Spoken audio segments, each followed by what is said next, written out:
என்ன பண்றீங்க? வாய மூடி தம்பியா இருக்கணும். புரியுதா? நான் தப்பிக்கணும்னு நினைச்சீங்க அவ்வளவுதான்.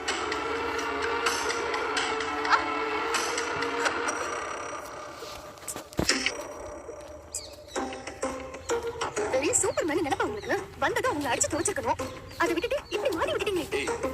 நீங்க தான் சொன்ன சூப்பர்மேன். நான் ஒரு சூப்பர்மேன் கிடையாது, சாதாரண ஆள் தான். ஏதோ ஒரு வேகத்துல தப்பிக்கணும்னு நினைச்சு அடிக்க போனேன். கடைசியில சொதப்பிச்சு.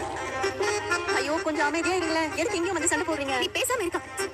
இவருக்கு நாம உள்ளதா இருக்கோன்னு ஏற்கனவே தெரிஞ்சிருக்கு. வாசல் வரைக்கும் வந்துட்டு இவர் எதுக்கு உள்ள வரணும்? பேசாம போலீஸ்க்கு போய் இன்ஃபார்ம் பண்ணிருக்கலாமே.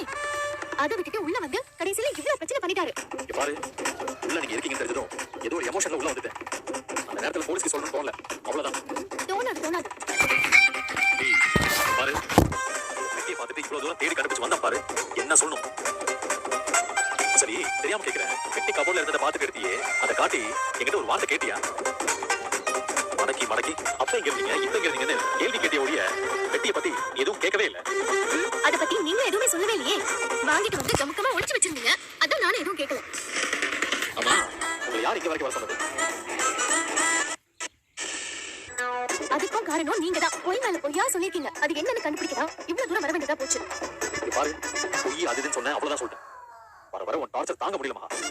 ஏய், உங்க டார்ச்சர் தான் தாங்க முடியல. சேச்சே, நானும் எத்தனையோ அசைன்மெண்ட்டுக்காக எத்தனையோ பேத்த கடத்தி இருக்கேன். ஆனா இந்த மாதிரி டார்ச்சர் பண்றாங்களே பார்த்ததே இல்ல. வாயை முடிச்சு பேசாம இருக்கணும். இந்த வாயில டேட் போட்டுருவேன். ஜாக்கிரதை. மேலும் இது போன்ற வீடியோக்களை தொடர்ந்து பார்க்க மறக்காம நம்ம சேனலை சப்ஸ்கிரைப் பண்ணுங்க. தேங்க்யூ.